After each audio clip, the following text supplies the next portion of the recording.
Israel, listen to the regulations and the judicial decisions that I am teaching you to do, in order that you may live and may indeed go in and take possession of the land that Jehovah the God of your forefathers is giving you.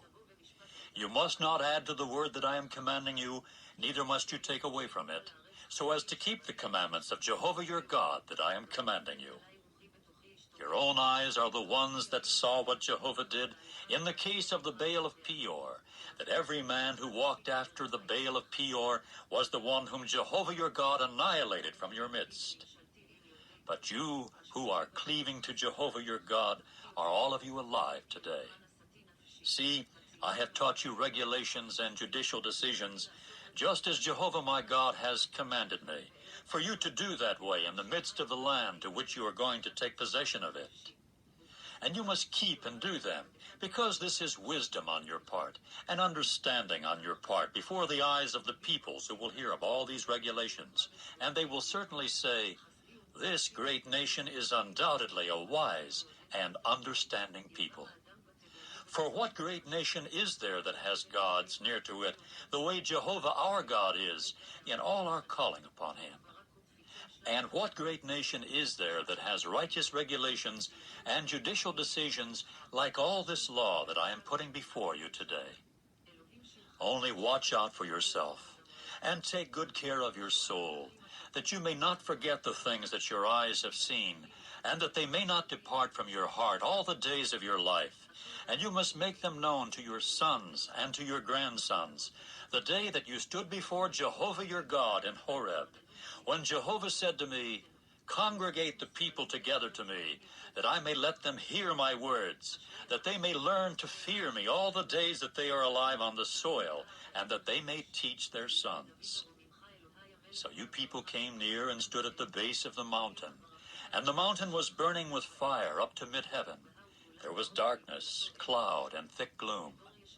And Jehovah began to speak to you out of the middle of the fire. The sound of words was what you were hearing, but no form were you seeing, nothing but a voice. And he proceeded to state to you his covenant, which he commanded you to perform, the 10 words, after which he wrote them upon 2 tablets of stone.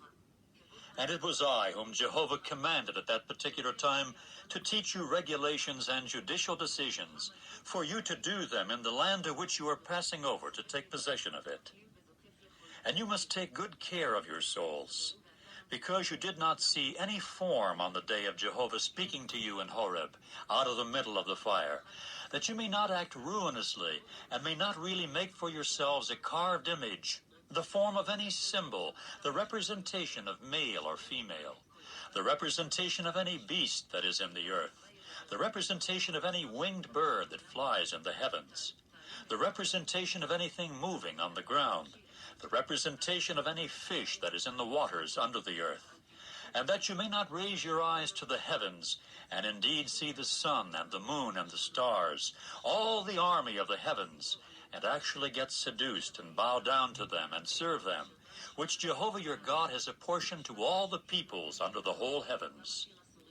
But you are the ones Jehovah took, that he might bring you out of the iron furnace, out of Egypt, to become a people of private ownership to him, as at this day. And Jehovah got incensed at me on your account, so that he swore that I should not cross the Jordan, or go into the good land that Jehovah your God is giving you as an inheritance. For I am dying in this land. I am not crossing the Jordan, but you are crossing, and you must take possession of this good land. Watch out for yourselves, that you may not forget the covenant of Jehovah your God, that he concluded with you, and that you do not make for yourselves a carved image, the form of anything about which Jehovah your God has commanded you. For Jehovah your God is a consuming fire, a God exacting exclusive devotion.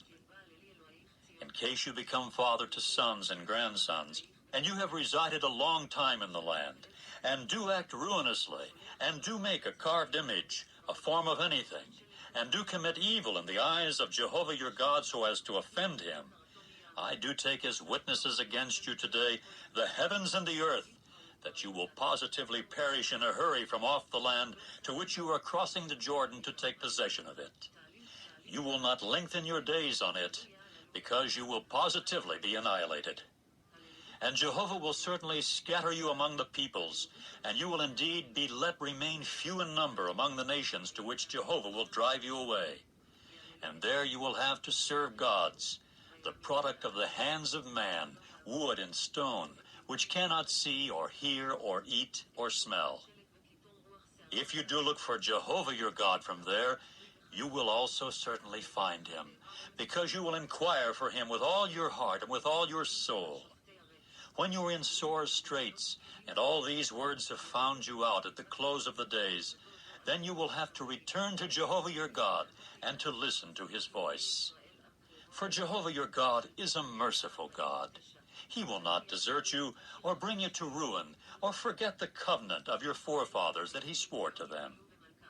Now ask, please, concerning the former days that occurred before you, from the day that God created man on the earth, and from one end of the heavens clear to the other end of the heavens, was any great thing brought about like this, or was anything heard like it? Has any other people heard the voice of God, speaking out of the middle of the fire, the way you yourself have heard it, and kept on living? Or did God attempt to come to take a nation to himself out of the midst of another nation with provings, with signs, and with miracles, and with war, and with a strong hand, and with an outstretched arm, and with great fearsomeness, like all that Jehovah your God has done for you in Egypt before your eyes? You have been shown, so as to know that Jehovah is the true God. There is no other besides him. Out of the heavens he made you hear his voice, so as to correct you. And upon the earth he made you see his great fire, and his words you heard from the middle of the fire. And yet you continue to live, because he loved your forefathers, so that he chose their seed after them, and brought you out of Egypt in his sight with his great power,